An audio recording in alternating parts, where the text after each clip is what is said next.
ಸೇರಿ ಇಲ್ಲೇ ಸಿಲೆಕ್ಟ್ ಮಾಡಿ ಶುರು ಮಾಡಲ.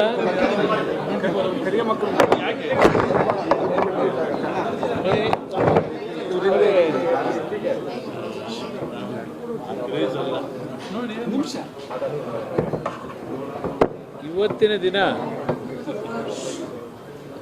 ರಾಜ್ಯ ಸರ್ಕಾರದ ಕೈಗಾರಿಕಾ ಸಚಿವರೊಂದಿಗೆ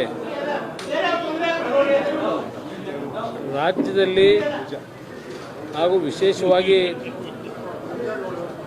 ಕೆಲವು ಕೈಗಾರಿಕೆಗೆ ಸಂಬಂಧಪಟ್ಟಂಥದ್ದು ಮಂಡ್ಯದಲ್ಲೂ ಸಹ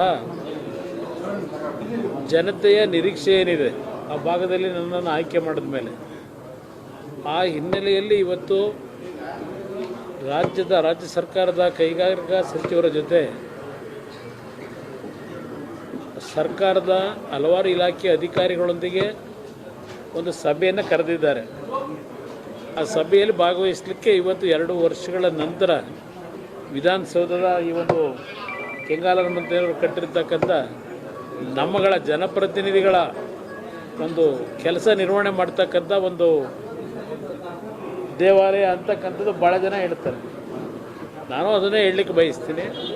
ಆದರೆ ನಾನು ಹೃದಯದಿಂದ ಹೇಳ್ತಾ ಇದ್ದೇನೆ, ಇದು ಸಾರ್ವಜನಿಕರಿಗೆ, ಈ ನಾಡಿನ ಪ್ರತಿಯೊಂದು ಸಂಕಷ್ಟದಲ್ಲಿರ್ತಕ್ಕಂಥವರಿಗೆ ಸೇವೆ ಸಲ್ಲಿಸ್ತಕ್ಕಂಥ ಒಂದು ದೇವಾಲಯ ಇದು. ಅದರಿಂದ ಇವತ್ತಿನ ಕಾರ್ಯಕ್ರಮದಲ್ಲಿ ಬಂದಿದ್ದೇನೆ, ಭಾಗವಹಿಸ್ತೇನೆ.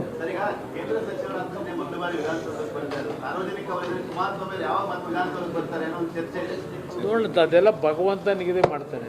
ಜನತೆ ಜೊತೆಗೆ, ಜನತೆ ಆಶೀರ್ವಾದ ಜೊತೆಗೆ ಆ ಭಗವಂತ ಏನೇನು ನಮ್ಮ ಹಣೆಯಲ್ಲಿ ಬರೆದಿರ್ತಾನೆ ಅದರ ಪ್ರಕಾರ ನಾವು ಈ ಒಂದು ಕೆಲಸವನ್ನು ನಿರ್ವಹಣೆ ಮಾಡಬೇಕಾಗ್ತದೆ. ನೋಡೋಣ, ಮುಂದಿನ ದಿನಗಳಲ್ಲಿ ಏನೇನು ಭಗವಂತನ ಇಚ್ಛೆ ಇದೆ ಅದ್ರ ಜೊತೆಗೆ ನಮ್ಮ ಮೈತ್ರಿ ಪಕ್ಷದ ಒಂದು ಹೊಂದಾಣಿಕೆ ಏನಿದೆ ಅದರಿಂದ ಇವತ್ತು ದೆಹಲಿಯ ಹಿರಿಯ ಹೈಕಮಾಂಡ್ ಏನಿದೆ, BJPಯ ಹಿರಿಯ ನಾಯಕರಿರ್ಬೋದು, ರಾಜ್ಯದ ನಾಯಕರುಗಳಿರ್ಬೋದು, ನಾವೆಲ್ಲ ಜೊತೆಗೂಡಿ ಮುಂದಿನ ದಿನಗಳಲ್ಲಿ ವಿಧಾನಸೌಧಕ್ಕೆ ಬರ್ತಕ್ಕಂಥದ್ದಕ್ಕೆ ಪ್ರಯತ್ನ ಪಡ್ತೀವಿ ಜನತೆ ಆಶೀರ್ವಾದದಲ್ಲಿ.